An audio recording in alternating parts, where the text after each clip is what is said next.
We'll call this committee of the whole meeting to order on March 11th, 2025 at 6 p.m. Please stand for the Pledge of Allegiance.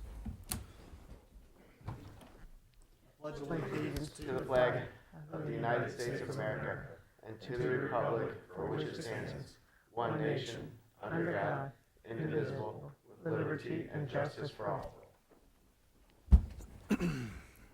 Okay, I'm going to move item number 4 up. It's Mr. Mackey's birthday tonight, so we want to see if he can speak with us and then go enjoy his evening. So, Adam.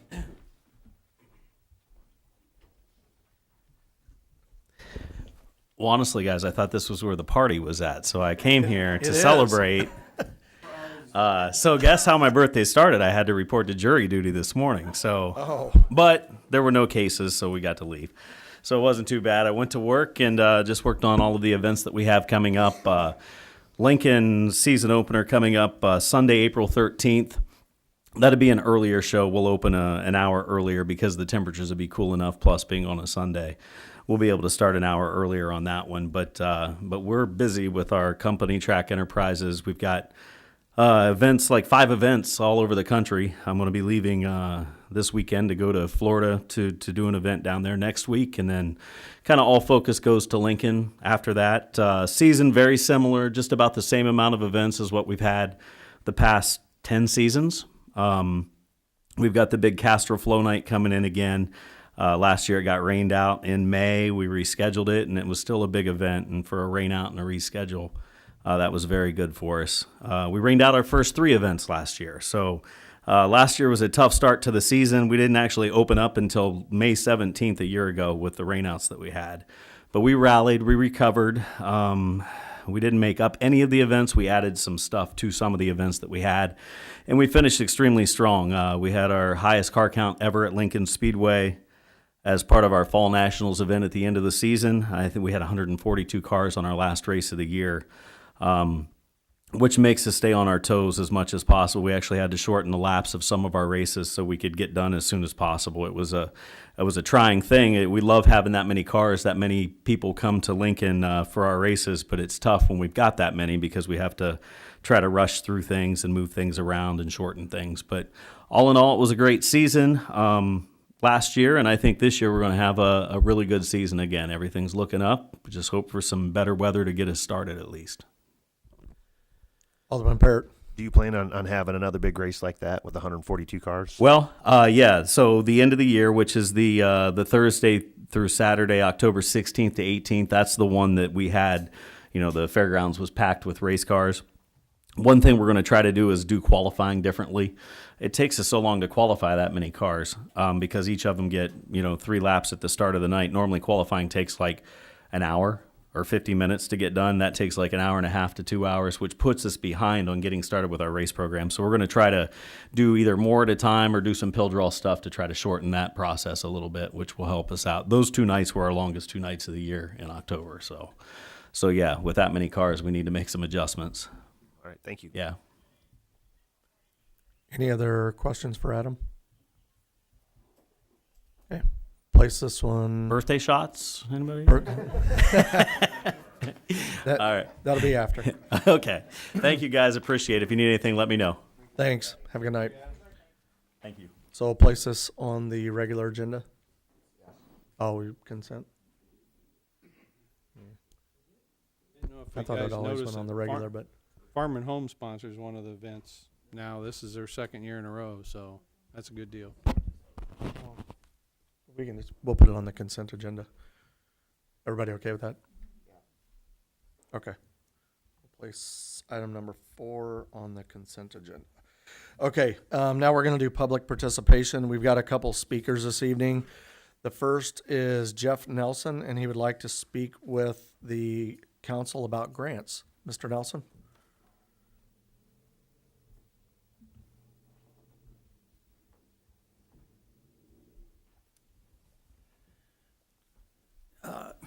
I'm Jeff Nelson. I'm a retired carpenter.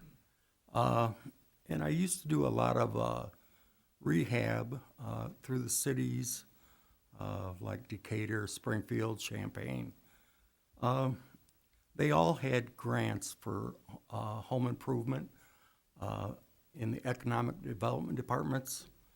They did lead grants too, and I know that Lincoln really doesn't want to get into the lead side of that kind of stuff, because once you open a can of worms, it's kind of there. But I've noticed a lot of people that, mainly senior citizens in that, that have problems with rehabs on their houses, getting the funds. A lot of people that are on fixed incomes, as well as a lot of people with disabilities, like building wheelchair ramps and things like that. And there's so many grants that are out there.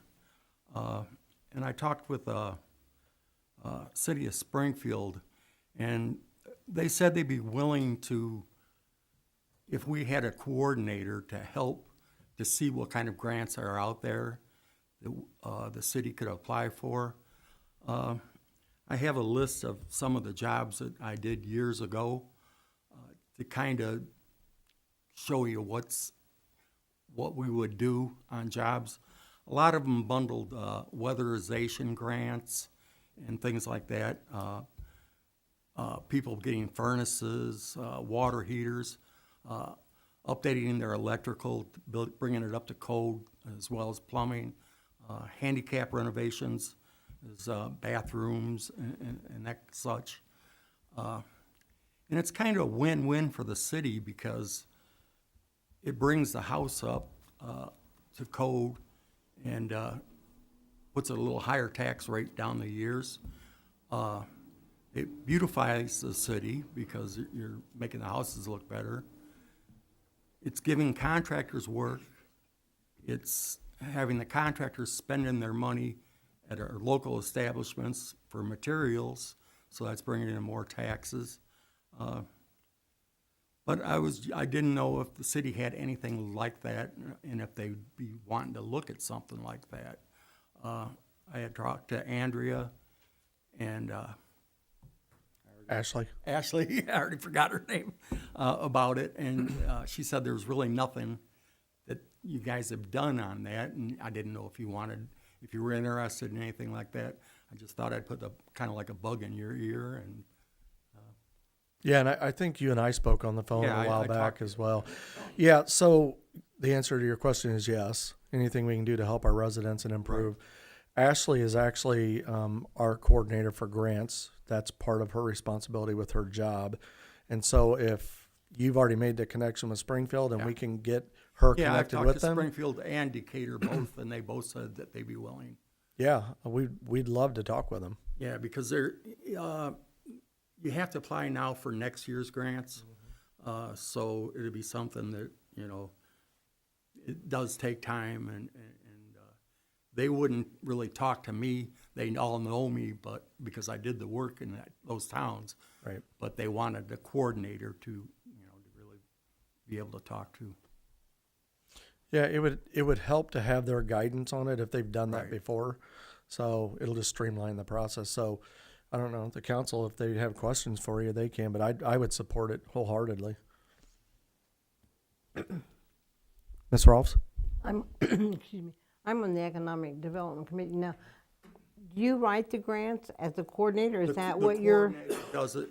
or do you what I coordinate the did- projects? What I did as a general contractor, the people that were writing the grants would send somebody out to the house, and they'd kind of get a wish list and look at things that were wrong. And, as far as the grant would cover it, they'd go by that. Then they'd send it out to various contractors.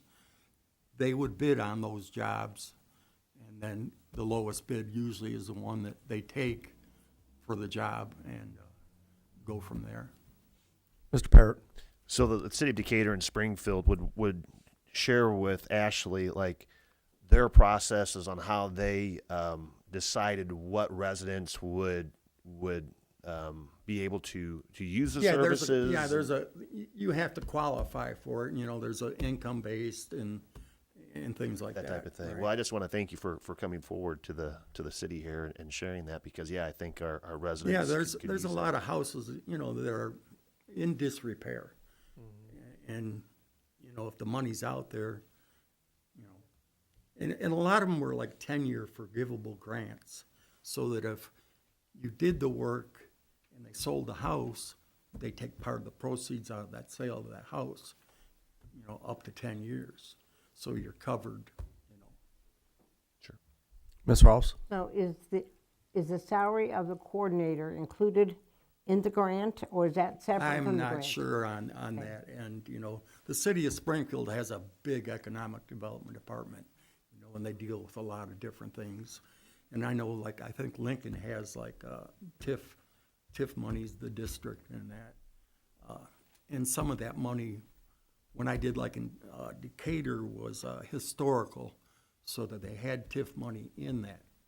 You know, so, like I say, there's so many various different grants. Yeah, the unfortunate part for us is that our TIF is not generating money, Right. at least enough to cover the bond payments quite yet. We're very close to that. But we have other programs, as Ms. Rolfe said. We sit on the Economic Development Grant Commission, and that's the purview of that commission, is to identify grants and figure out how to help people. Right now, we focus more on commercial properties right. throughout downtown and the city, but that's something that commission could look into. Take a look into, right? I do have those papers. I mean, I could leave those with her to show what the jobs kind of consisted of. A lot of it was lead. And there, the contractors have to be lead certified. They have to carry an extra $1 million insurance for that, separate besides the renovation insurance, the contractor's insurance. So the city's really not stuck on it, you know, per se. You know, it's the contractor if they do something wrong. Yeah, I think if you could leave that with Ashley, Right. then her and I can talk about it. Ashley, do you have something? This was actually the same email that I sent out November 4th to all of the council about this kind of stuff, and I didn't get any replies back. But that's what this way he's talking about was what I was talking about. Okay. Yeah, if you could share that with her, then her and I will have a conversation tomorrow. Okay. Any questions from the council for Mr. Nelson? Okay. Thank you very much. Thank you, sir. Appreciate your time, and thank you for bringing that forward, as Mr. Parrott said. Okay, our next speaker is Taylor Lyon, and she wants to talk about the April 26th Project Trash. Taylor?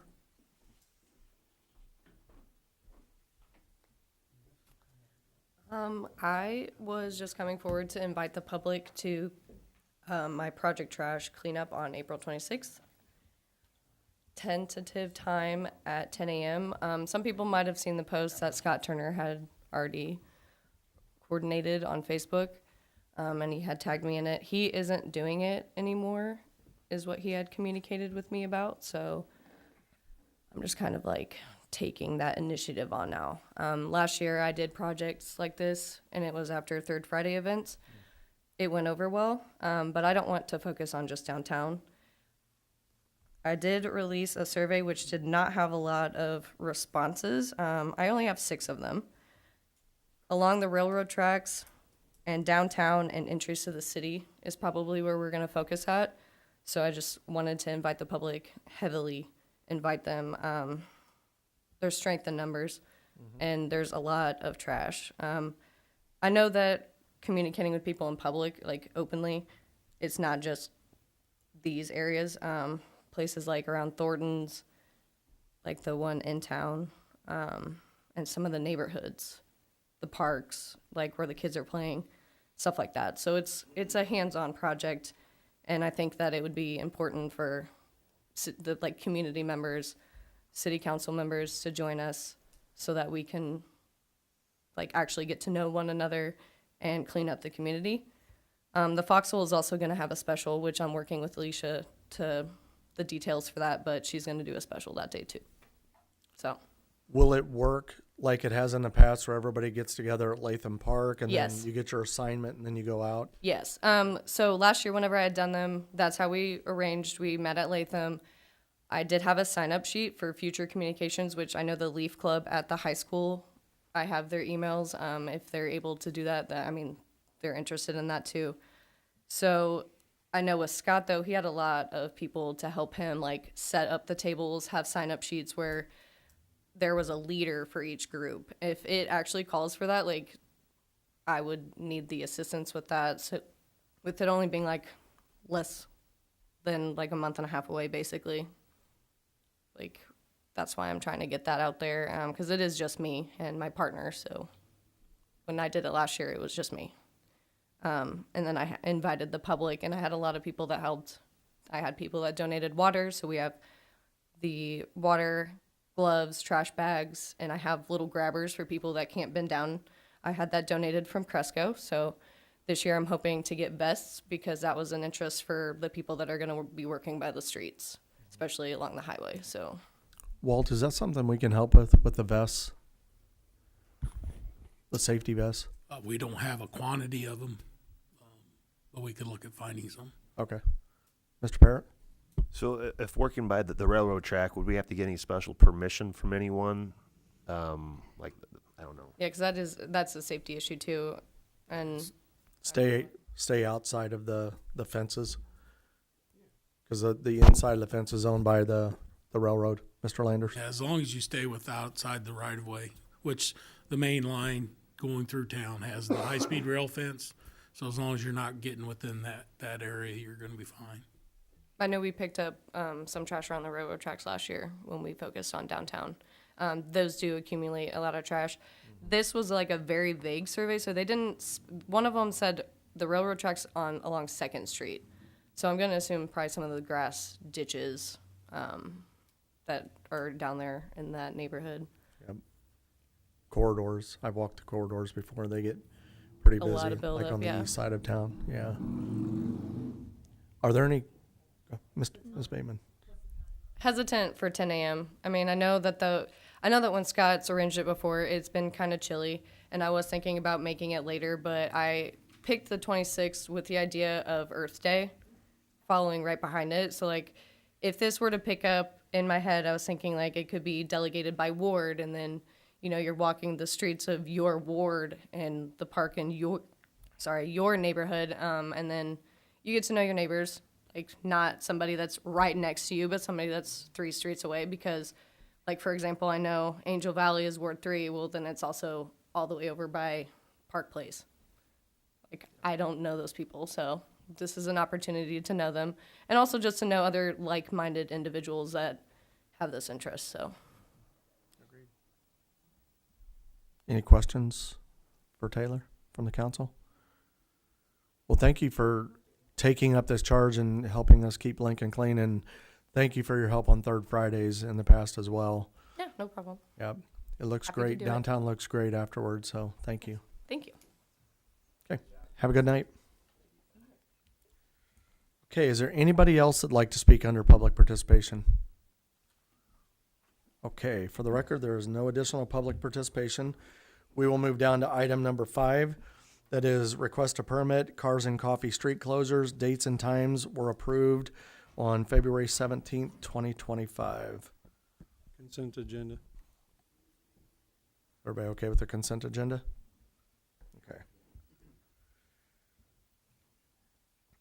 All right, next up is community improvement line requests. Ms. Metelko. So before I go ahead and start with that, I wanted to touch base with what Mr. Nelson was talking about. So the grant that I had looked at is basically for residential homes. And we can bake it, you know, kind of like our commercial properties and base it however we want. If the council has an appetite for that, we can move forward and put a program together for that. I just needed a response to know if we wanted to move forward with something like that, to create guidelines, you know, stuff like that. Alderman Parrott. So just a question on that. Is there any financial responsibility for the city for these types of grant opportunities? Because if not, then I would say move forward on any particular grant that you come across that would help our citizens. Because if it doesn't cause a financial impact to the city, why not apply for something like that? But I'm just kind of curious, does this particular grant have any type of financial responsibility from the citizens, from the city? So when I was looking into it, it would basically run like we do our economic development with our commercial properties. We would just have to set it up for residential. I would assume from what I read that it runs the same way, but I didn't look further into it because I didn't get a response back from anybody on an appetite for that. And I didn't want to just go out and apply for something that I didn't have like a commission, like our economic development taking over. Because there's a lot of steps, just like in economic development for the commercial properties, there's a lot of steps. So if it's something that, we want to put together in the program and we'll get some policies and procedures, because then when you submit for the grant, they want to see you have policies, procedures in place for this type of stuff. I will most certainly move forward in doing that. And finding out, what financial responsibility we have. I would assume we would do like we do. We reimburse. So we would pay. I would imagine the city would pay this go around, and we would be reimbursed through the grant. I don't know. I have to look into it. I think we definitely need to get you connected with Springfield and Yeah. Decatur, though, because sounds like they have some knowledge with those programs, and they can tell you whether we need to have a conversation about funding additional funds for economic development for these type of programs under the commission. So, And we don't have to take on, like, in the email, there's a bunch of stuff that qualified under that grant. We don't have to do everything that they say on that list. I mean, we can narrow it down to certain stuff that the city wants to help fund with. Alderwoman Rolfs. In the memo, there's a $35,000 that's mentioned. Oh, yeah. That's for the community improvement line. So if everybody doesn't have any questions on the residential grant one.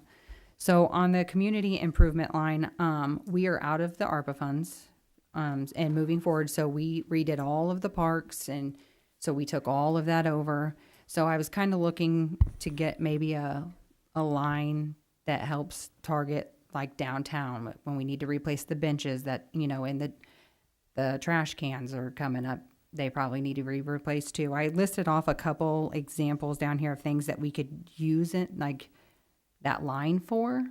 I mean, it could be broad, putting the lighting down that alley to lighten it up a little bit more down between Broadway and Pulaski Street, replacing or putting benches out at 8th Street, because we put the walking path out there now. So it'd be a good idea to put some benches out there around the walking path. So Would that be a new line item? So, I mean, we're looking at the budget, so we now have two ideas, one about the homes, residential, and this.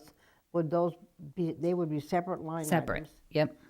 And would they be both new line items? Well, I don't really know about a line item for the grant. I don't know anything about that. I was just more or less wanting a line item for community improvements.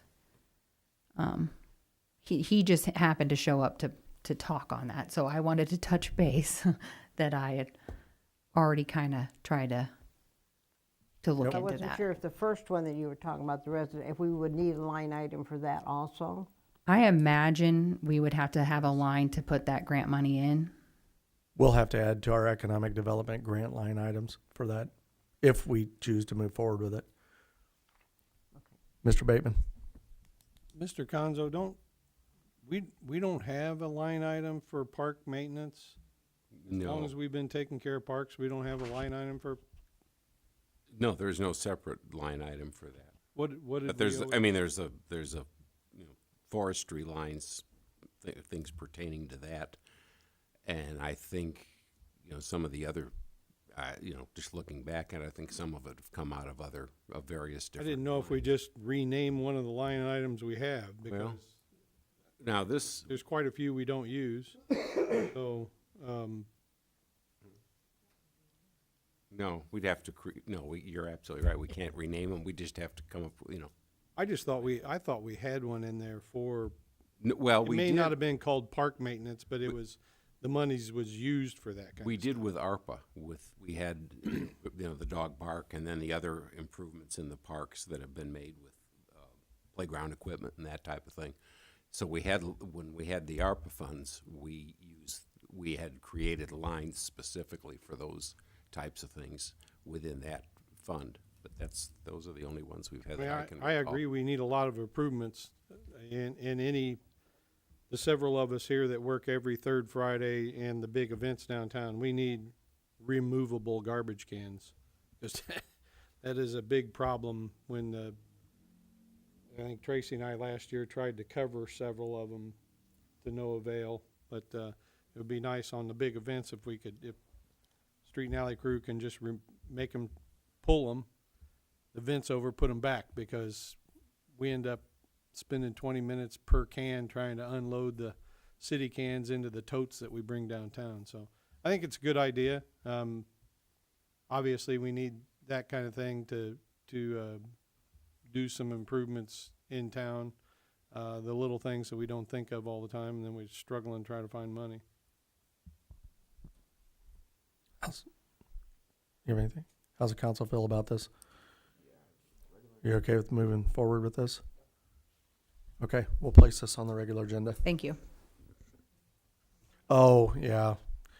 Okay, so typically we would place it on the regular agenda. If the council is in agreement with this, what we had talked about earlier today was that we would add these to the budget and then we would approve it through the approval process of the budget. Is the council okay with that?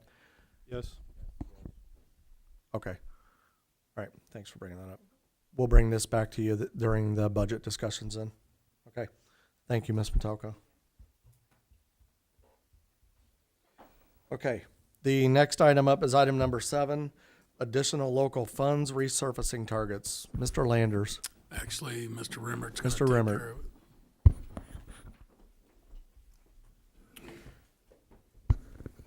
All right. Thank you, everyone. So, been working with Walt on some additional resurfacing targets, and I wanted to take this chance to update the council just where we've been, where we're headed.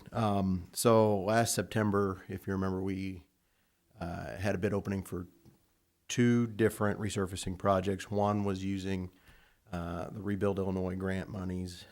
The other was locally funded targets. Both of those contracts were awarded to P.H. Broughton out of Springfield. We received very good bids from them. The local funds project was approved for expenditures up to $670,000, and the rebuild was approved for expenditures up to $430,000. Following that approval, we came back to the committee and came with additional targets for what would be the second round of Rebuild Illinois targets, because there was still some money left on the table and we wanted to make sure you guys utilized all those funds. So with that, the council approved the targets of Stallhut Drive, Malrich Drive, and Taylor Court. The cost for that was estimated to be about $400,000. Since that time, we submitted for our approvals through IDOT. Takes a long time, unfortunately. So we didn't receive the final environmental sign-off from them until January 22nd, at which time we could turn around and submit the plans for their review. We did that and got their final approval on those plans on February 25th. So that is currently on the street for contractors to bid. I'll be back here in a couple weeks with the results of those bids. The bid opening is March 19th, so we're hoping to still get favorable pricing on those.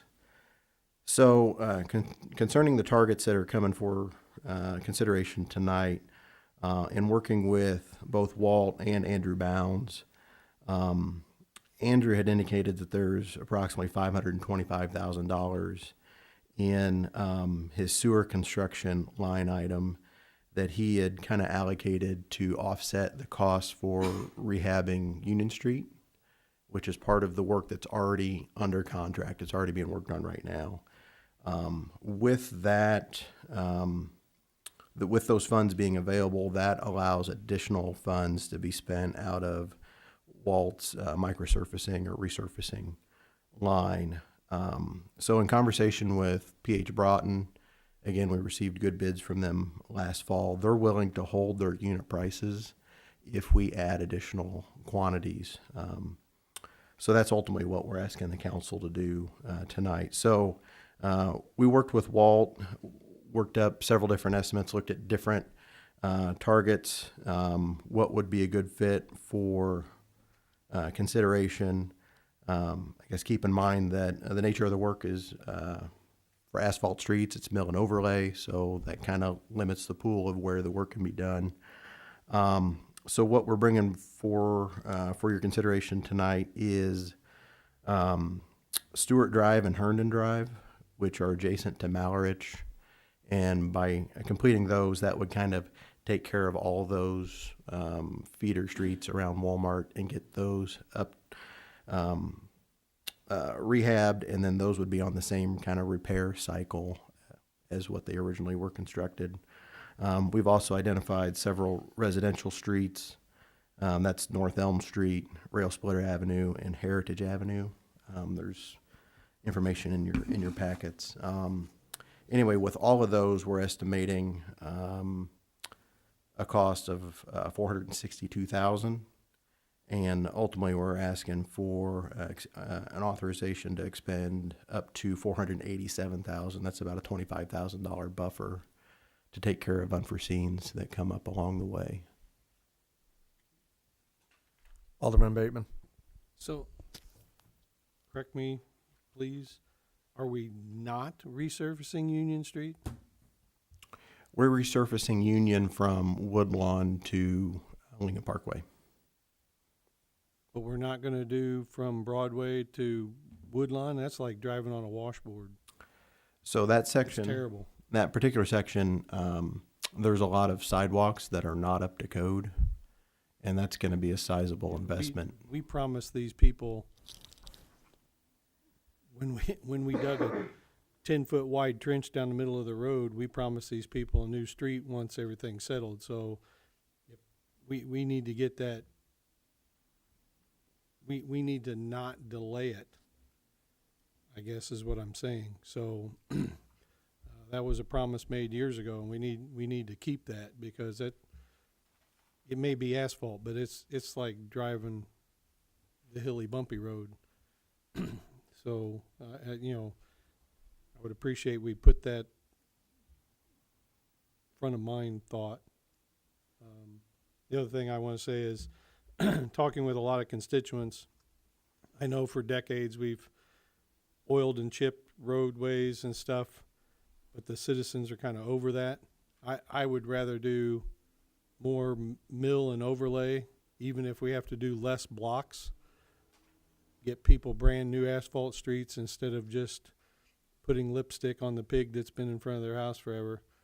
So that's just my thought. I would my thought and a lot of people's thoughts. They would rather see good quality street in front of their house, maybe not get touched as often, instead of putting just another layer of, because we got places in this town where there's no curb left. We put so many layers of chip coat down. So it's the same, we're putting chip coat over the same lumps and the same potholes that's been there for decades.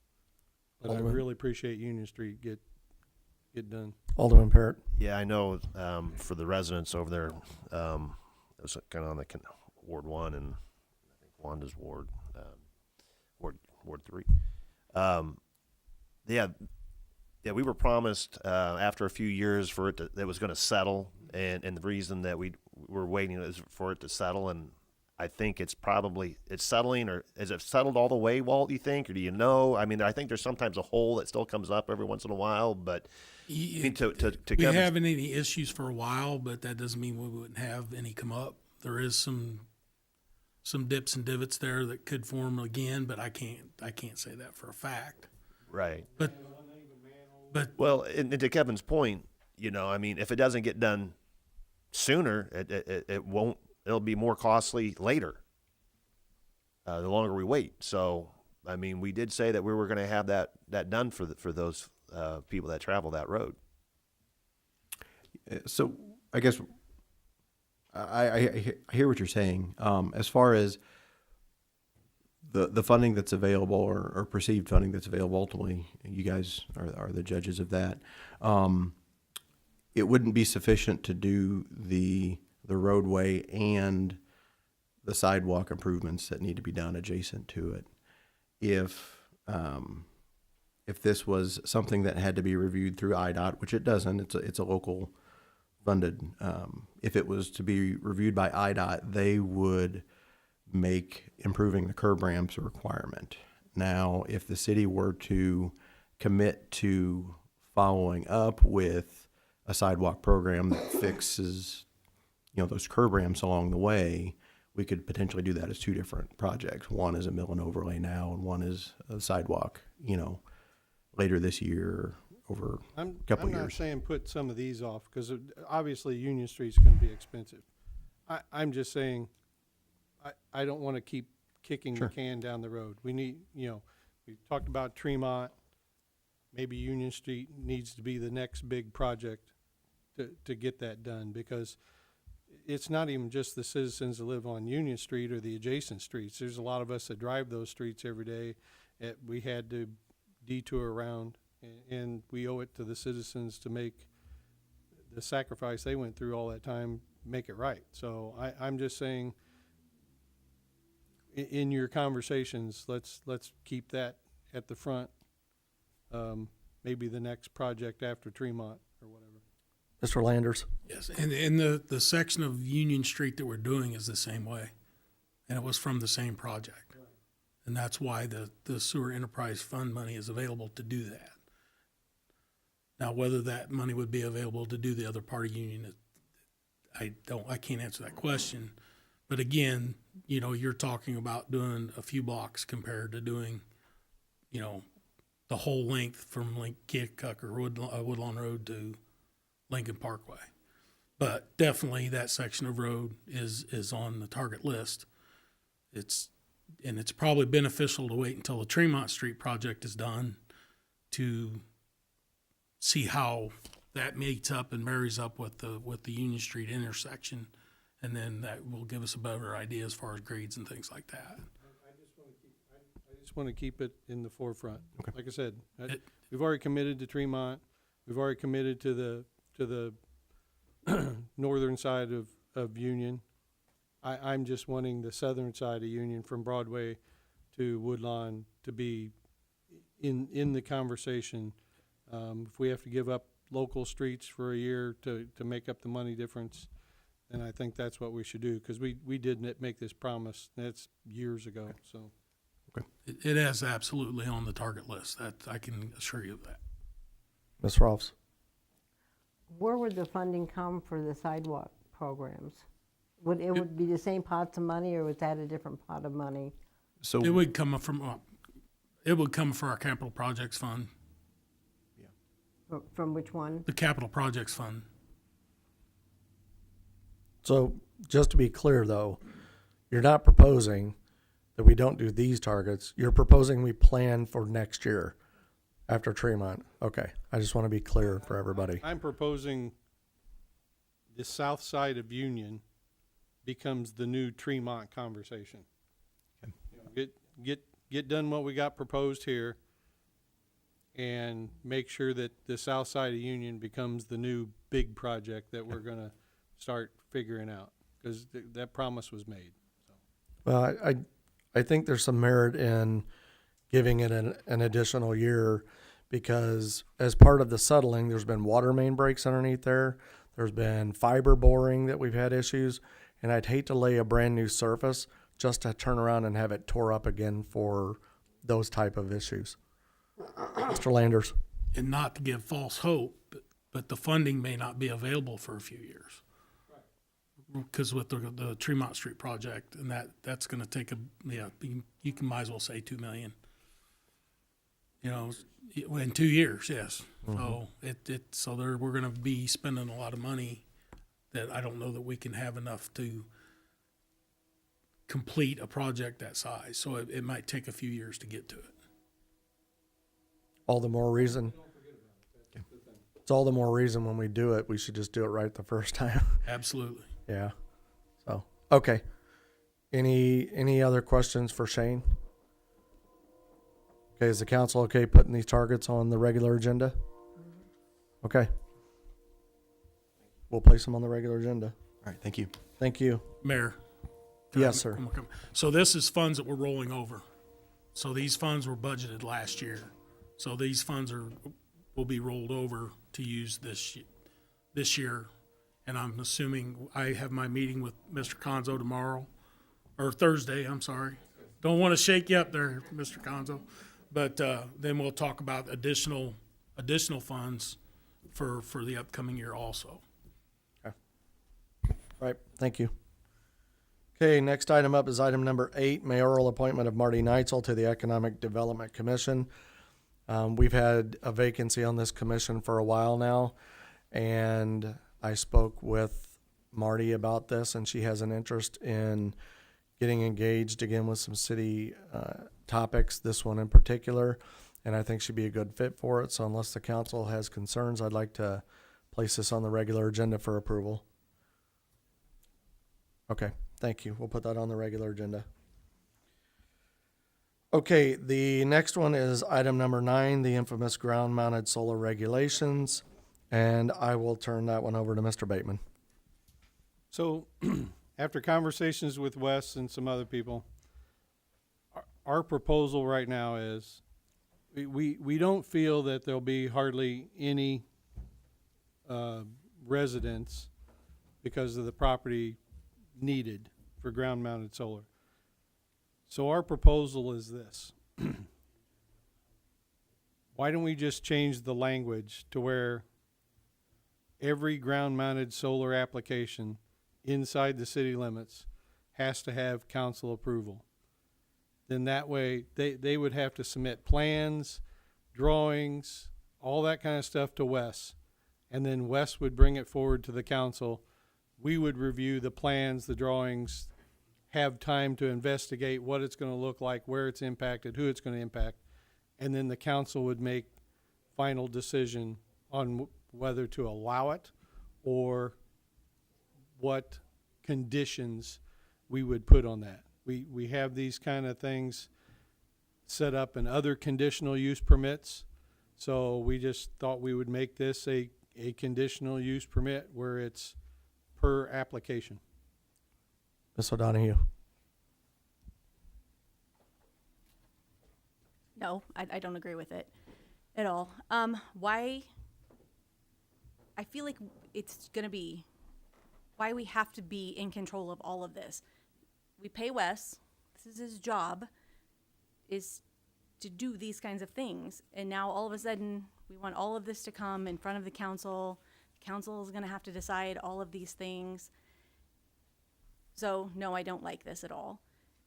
Why can there not be a committee like there is for economic development where they come to the solar committee? All of this is taken care of there, as opposed to it having to come here to the council. I think we're still overreaching. 171 people were able to put solar on their house without having to come to the city council to ask for approval for it. And This is fine with ground it. mounted. This has nothing to do with roof mount. Okay, one person in the city was able to put ground-mounted solar in their yard without coming to the council, and Wes was able to take care of it. And now all of a sudden, we have to bring everybody here that wants to do this. I think I agree. The industrial, the commercial, there has to be rules for that. We can't have huge solar panels all up and down Woodlawn. But if we have businesses that are trying to do this to better their business and to make it where they actually can pay their bills, and we need to work with them. But I think bringing it to the city council every time somebody wants to put up some sort of solar is just asinine myself. But that's the whole point of this coming forward is right now, our current ordinance, we don't have rules in place of the height of the fence, the kind of fence, what it looks like. I'm okay with putting rules in place, but I'm not okay with it having to come to the city council to get the permission. Well, last week and we stuff. couldn't decide on the rules, so I don't want to kick this down the road again. We talked about solar panels are going to be 14 feet high, and that became a problem. But then again, we don't want the city to decide. We don't want the council to decide. We want someone else to decide. Someone's got to give Wes, who it's his someone job. has to give someone has to give Wes direction on how to go. West followed the direction per code for the eyesore out by Dollar General. But That's it's, the it's direction. your eyesore out by Dollar General. I mean, you are the one who has the biggest problem with the eyesore out by Dollar General. Some people don't even know that there is an eyesore out by Dollar General. Mention it once, find out. That's what started this whole thing, because the fence that's going to go around there, according to our code, they've got part of the fence up. You can't even tell there's a fence there. It's literally agricultural livestock fencing. Alderman Sanders. I think we've overcomplicated. Put rules in place. We want a size restriction on how big the solar panels are, how many they can be. But we don't need them to come to the city council for approval. That's Wes's job. We trust him with everything else. Just let Wes do it. We'll just put rules in place of how big the solar panels can be, how many there can be, and fence restrictions. But nobody's come up with the rules. That's why we're here for the third week. Nobody wants to sit Then and let's just discuss agree the tonight on rules. how tall we want the solar panels, how many we are going to allow, and how tall we want the fences. And then just leave the rest to Wes. I mean, I'll bring back a conversation from a few weeks ago. We're not engineers, and therefore we rely on engineers to tell us the proper thing to do for walls and things like that. We are not experts in solar and things of that nature either, and that's why we should rely on people to take the code that we put in place, enforce it to the letter. Wes did the right thing. You're right. He did the right thing according to the code that we had in place. I think our job here, for the sake of our community and our residents, is to fix the code, get some agreements in place, and then let Mr. Woodhull run with that. Or a compromise could be similar to what Ms. O'Donohue said, and Ms. Rolfs knows we do this on economic development. That committee has very in-depth discussions, sometimes lengthy discussions about that program. A committee could do that and then advise the council on that, but I'm not in favor of every application coming to the council, and that shouldn't be a surprise to you. I've said that to you before, so. But the reason the reason Wes and I come up with that is because that whole discussion during announcements the week before, and then the discussion week before that, nobody sitting here said, you're right, we should limit them to 8 feet tall. It was a hodgepodge. We should limit the fence has to be as tall as the panels. It was a hodgepodge. So if you guys want to give Wes direction where it doesn't come in front of the council, then the 7 of us need to come to a consensus. How tall are we going to allow these things to be, and what kind of fence are we going to make them go around it? Okay, so If we talk about the bank again, the residential fence between the bank and the resident is 6 feet. So are you guys going to say no solar panel can be taller than 6 feet and the fence has to be 6 feet? Because currently their drawings are 14-foot panels. what does the currently proposed code in this packet state as far as height of the panels and the fences? There isn't one. That's the problem. There's a proposal, correct? I thought we talked 12 feet, and then we also discussed having a fence as high as the tallest point of the panel. That was during announcements last week. There's no official discussion. Yeah, it says 12 feet in the code. The one that's proposed, the latest revision by Wes, says 12 feet. No, a height no taller than 12 feet? So 6 foot in residential, 12 in commercial. And then I thought we discussed that the fence would have to be as high as the tallest point of the panel. Yes, that was in there too. When it is Full tilt. full tilt. Full tilt. Yeah, the highest point. Yeah, whenever.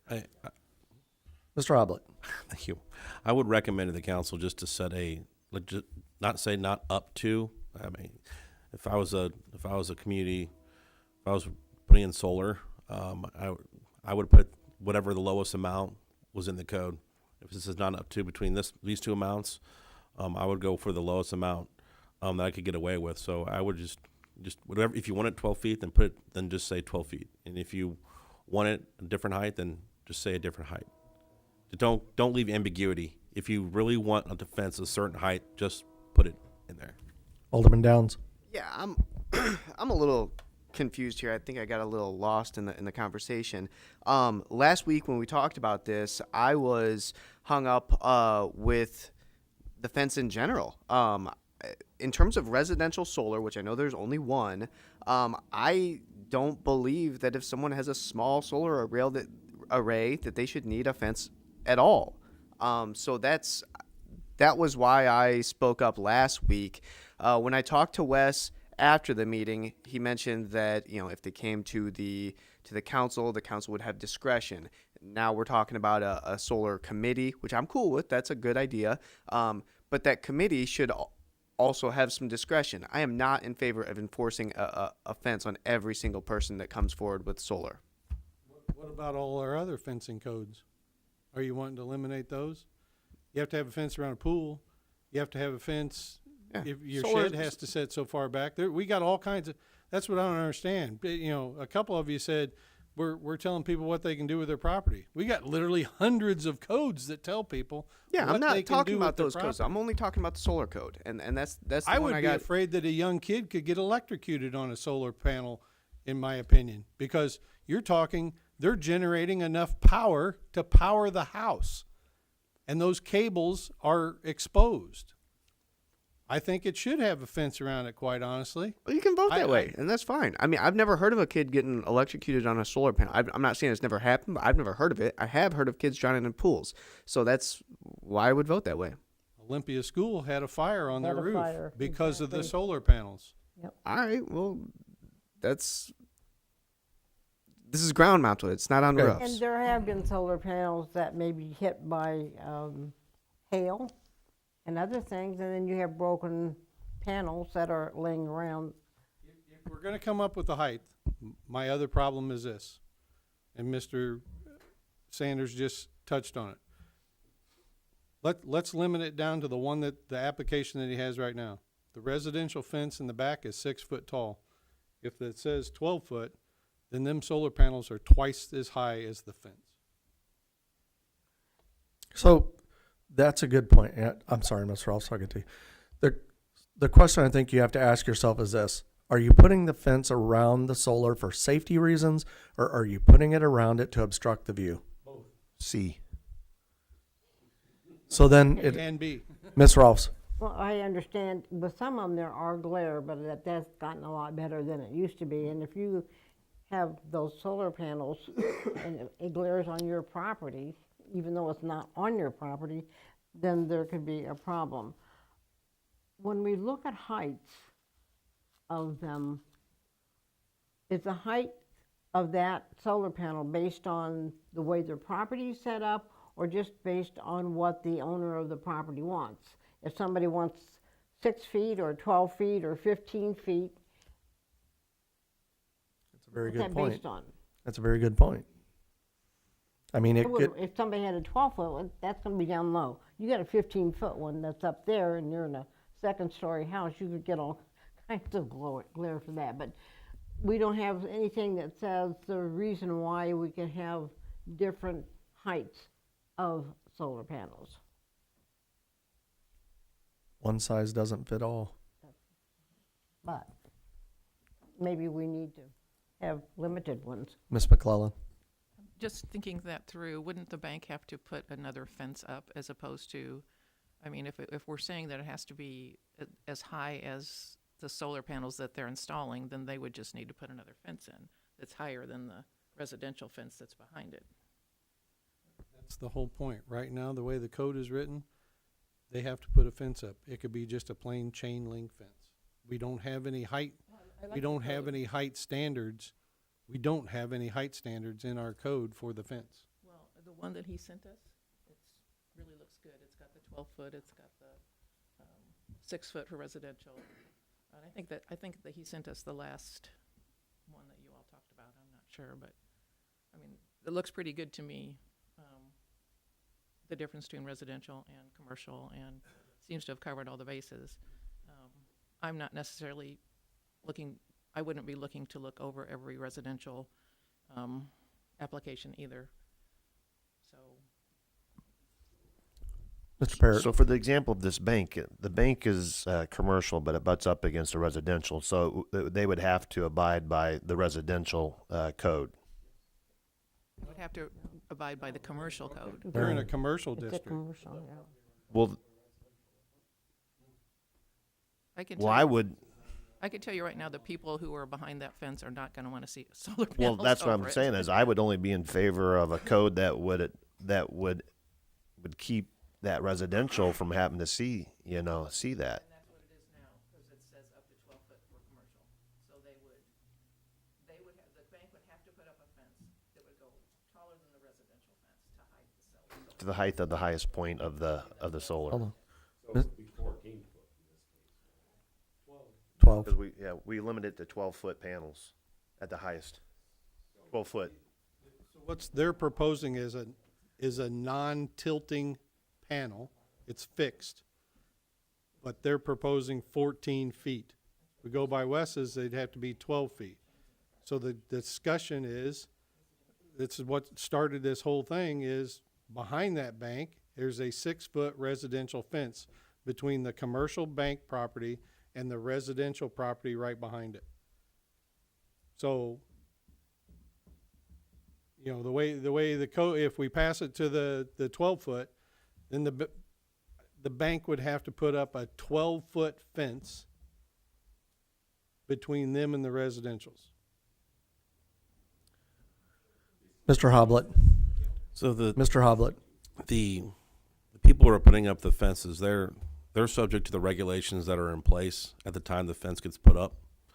So if there's not a fence there already, then you guys can pass whatever regulations you would like to have here, so that fence could be put in place. But if there's a fence there already, they all have to do is adhere to the code as it stands when they erected said fence. That's why that one by the Dollar General, we didn't have when that approval was given. We didn't have anything in our city code, so they could just literally do whatever they wanted when they got their approval, which is why there's a bare bones fence that's kind of going in there now. I mean, it'll determine going forward in the future, okay?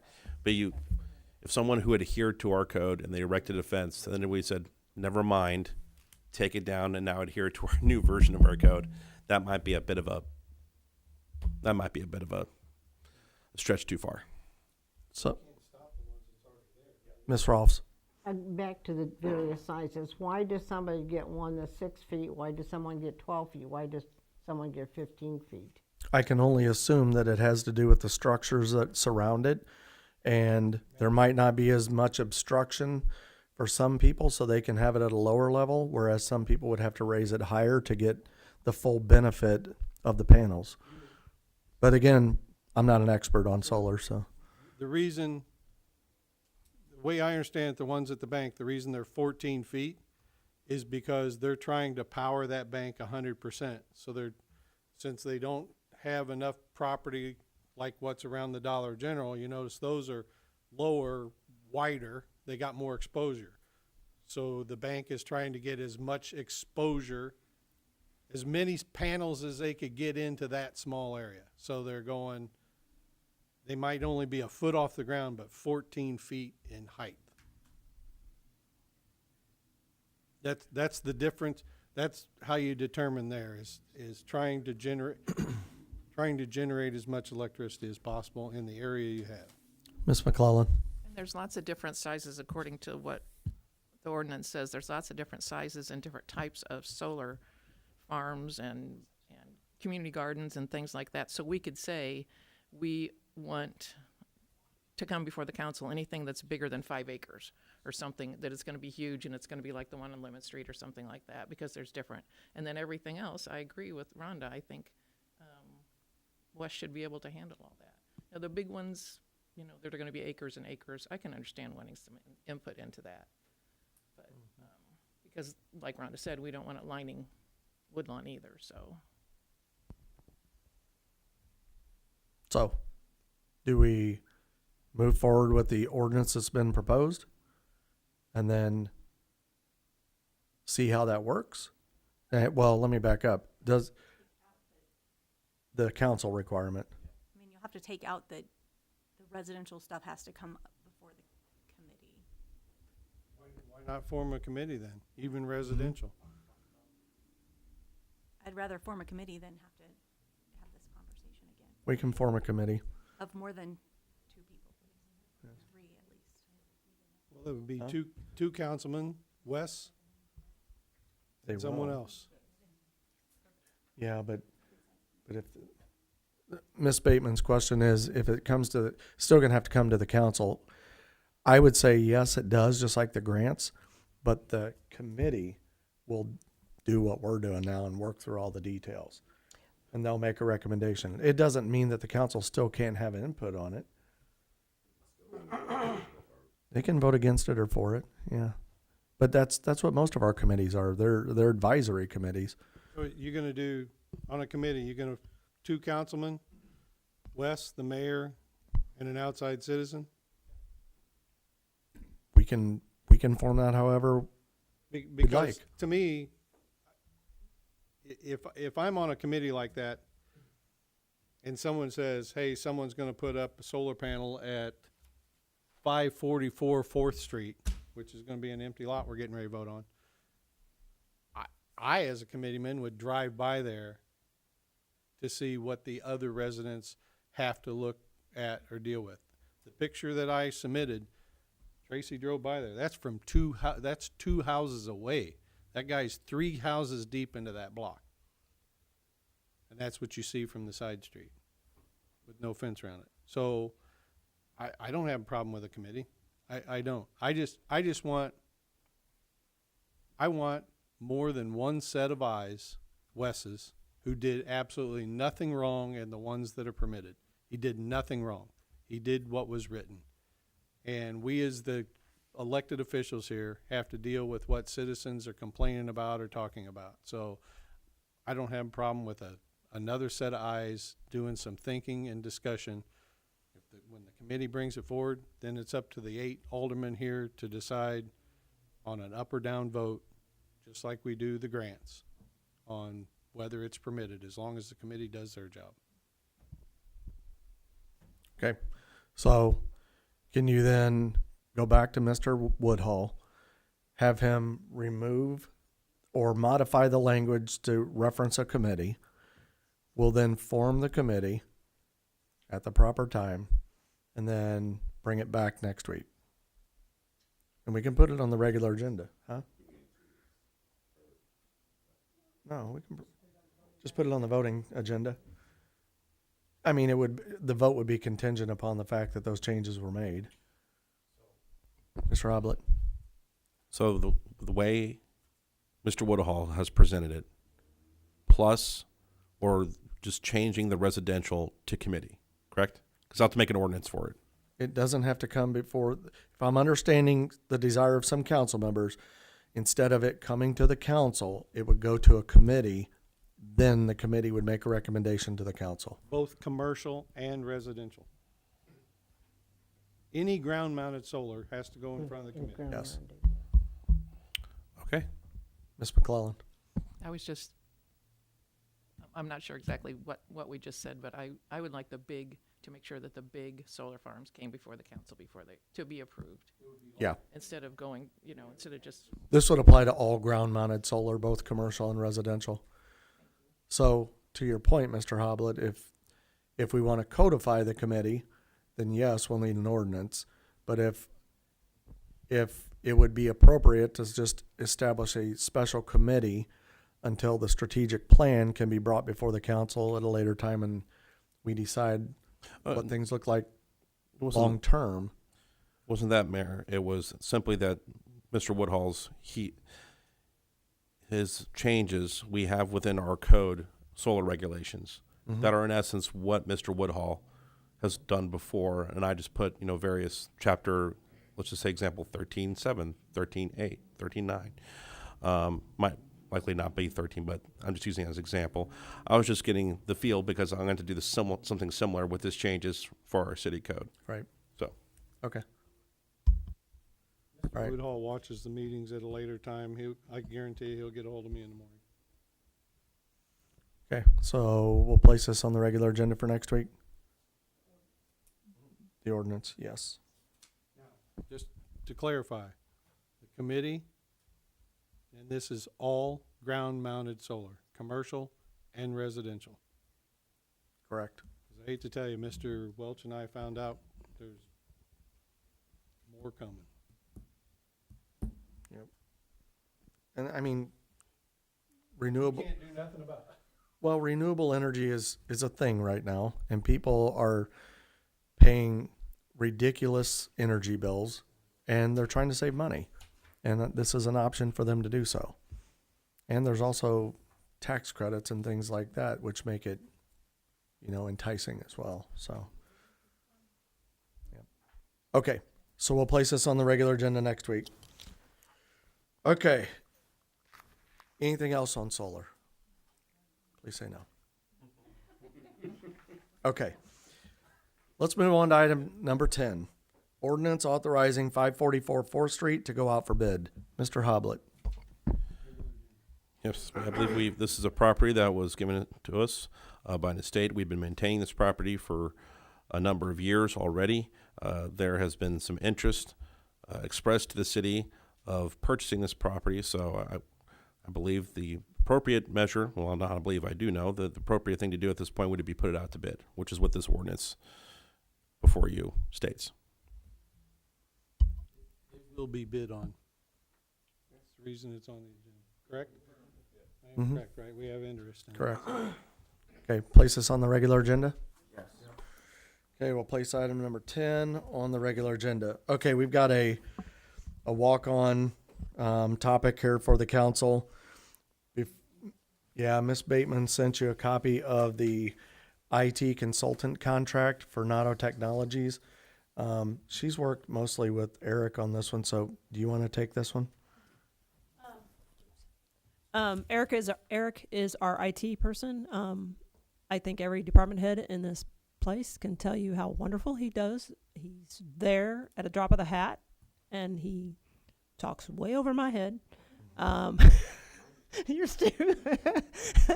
I just shake my head like I know what he's talking about. But he has done wonders. He spends a lot of time at the police station doing everything that Joe needs to be done, which there's a lot more there than what he thought, I guess. 2 years ago, he presented his agreement. Well, his first partial year, it was real low. I don't know what it was very low because he didn't know what he didn't want to overdo it. He didn't know what he was actually getting into.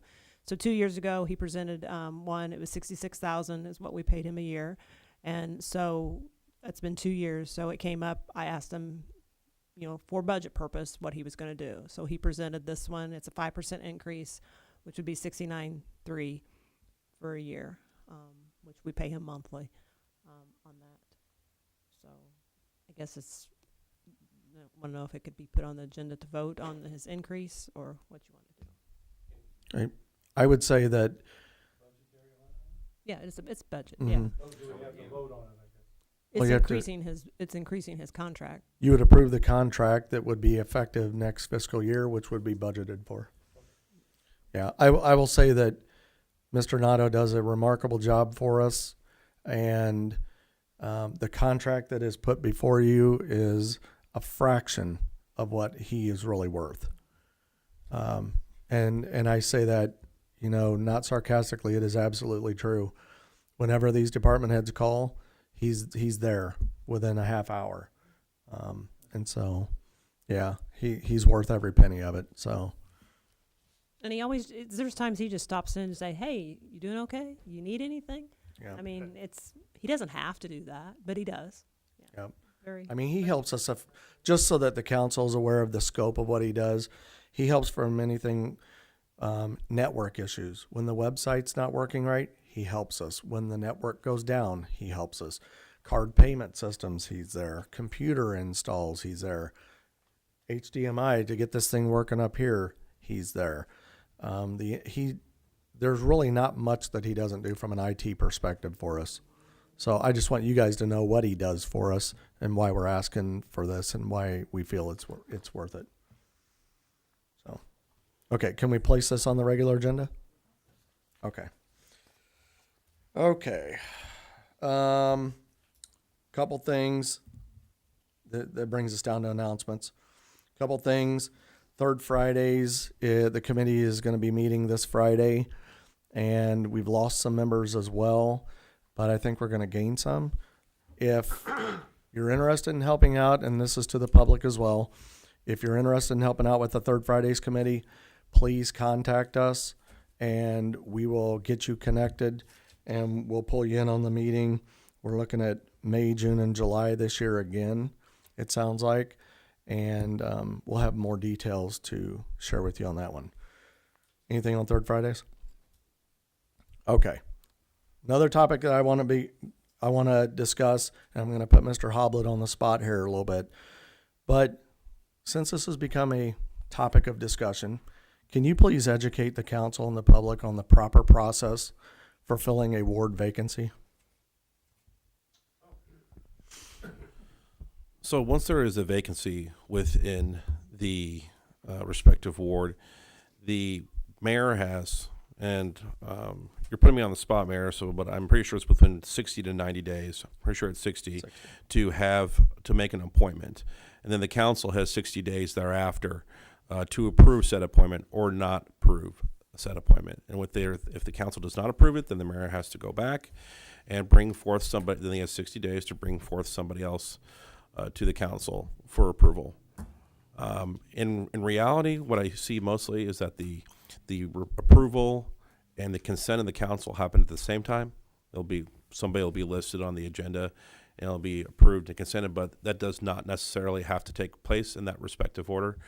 If the council wants to wait some time before they want to indicate their approval, then they certainly can, and see how that alderman or alderwoman pans out within that respective 60 days. Now, if the mayor does not adhere to that 60-day rule and takes a little bit more time, we've seen situations like that where that has taken place. There's no penalty built into the statute for the mayor if he takes longer than the 60 days. In fact, I really don't see much penalty at all.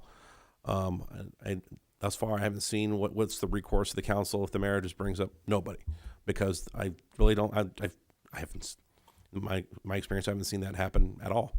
Usually, they are able to get somebody. Sometimes there's some difficulty finding a seat or finding somebody for certain wards as opposed to others, and where it's taking a little bit longer. But usually, that appointment eventually does come. That is the process. Okay. So that being said, I can assure the council that I don't want to wait 60 days. I think the residents of Ward 4 deserve to have equal representation on the council.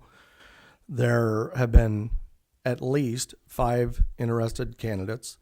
There could be more. The deadline is tomorrow by end of day, and we'll be conducting interviews on Thursday. So I hope to have a candidate before the council for consideration, hopefully by next week, for you to discuss. I assure you that every candidate that is brought forward as an expressed an interest will be given fair and equal consideration, and all the factors for every candidate will be taken into consideration. And I will not be doing this myself. There will be Miss Bateman is going to be participating. Mr. Downs will be participating, and Mr. Sanders will be participating. So it'll be an impartial team that is interviewing all candidates. And I have no further items on that. Mr. Parrott. Yeah, I've known in the past, and I think we've had 2 council people up here that have been appointed before because they had shown interest either as they had ran and lost an election. Do we give any special consideration for that at all? I don't know who's applying for, but I know that we had somebody in Ward 4 that ran. I don't know if they had shown interest or not. Yes, that is taken into consideration. Okay. As was the last time I made an appointment, which was Miss O'Donohue under similar circumstances. But that was not the only factor that went into Miss O'Donohue's appointment. There were other factors as well. So that's why I believe all the factors need to be taken into consideration, and all interested parties need to be given a fair interview. Sure. Mr. Hoblet. sometimes the difficulty is finding, Mr. Parrott, is finding interest. You know, sometimes when you have a candidate that ran, sometimes it's difficult to find somebody to fill a ward, and if there's a candidate who run, then obviously there's somebody interested. But the typical the process is you put it out there and see who comes forth, and do your respective interviews. Yeah, and I think the reason they were given special consideration is because they had put forth an effort. They campaigned, perhaps. They went out of their way, I guess, to do that. And I think that's why we've probably, approved Ms. O'Donohue and Sam. Yep. Okay. Anything else on that topic? Okay. Does anybody have an announcement that they'd like to make? Mr. Parrott. Two, just for the council purpose, and I shared with the mayor a week or so ago, we do have a bid for a salary study. It was roughly around almost $9,000, and it was maybe a little bit more than the quote that we had a couple years ago. I think it was. Now I'm trying to get another quote. But I don't know. They haven't gotten back to me, and so I'm going to try to make another phone call, or make a phone call rather than an email for that, and see if we can get another one. My guesses are going to be pretty similar. They weren't too much more from the last time, and we used this company before when we had done some other candidates searches. So if we can get another one, we'll get another one. If not, it's roughly around $9,000. That's roughly, yeah. Oh, and the other thing, just for Walt, I saw some concrete smoke on Tremont. I think it's on some sidewalks. Are they doing any sidewalk repairs over there on Tremont? Do we know of, or? They're Not that I'm aware removing tree of. stubs. Or maybe it wasn't concrete. Maybe it was tree stumps. I'm not for Yeah, sure. we've doing some grinding over in that area, stump grinding, trying to Okay. get some stumps taken care of. All right. It was The just contractors did get started. I think Shane mentioned it, but the contractors did get started this week. Back on the capital projects, they were doing ramp removal on Union Street. So they're tearing sidewalk ramps out, getting those poured. They'll be getting those poured back in. And I'm assuming that we'll start seeing some overlay here pretty quick. As long as the weather holds, so it doesn't turn cold again and get snow. It's the big thing. Thank you. Okay. Any other announcements? Mr. Landers. Yes, I know we've been getting a lot of calls about the landscape waste facility. The nice weather, people are really out ready to go and getting stuff cleaned up, which we appreciate. We have a couple projects going on out there right now, so we're trying to get those finished up. We're trying to finish up the attendance building. It's getting close. We're almost there. And the grinding's been going on. They started at the end of last week grinding up the brush. So that project's going on. So we're trying to get some of these things tied up. And as long as the weather holds, we want to try to clean up the roads a little bit. It's a muddy mess out there when it rains. So we're just trying to be prepared and have everything nicer when the public starts using it. So right now, tentatively, we're probably looking at maybe starting on a Saturday, maybe the 22nd, and or the 29th will be the first day it'll be open. We haven't made that decision yet. We're waiting to see how the grinding goes. So we'll probably, at the beginning when we start opening up, we'll open up on that Saturday so we can do some stuff during the week and not have to worry about people coming in and out of the facility.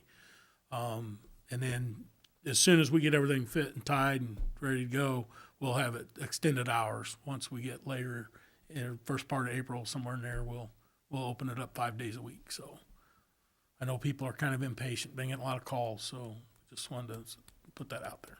Okay. We're just trying to make the place better, and it's easier to do when there's nobody driving in and out. Yep. Okay. Any other announcements? Okay, if there are none, I'll entertain a motion to adjourn. Motion to adjourn. Second. Alderman Downs made the motion. Alderman Parrott second. All in favor say aye. Aye. All opposed? This meeting is adjourned at 7:20 p.m.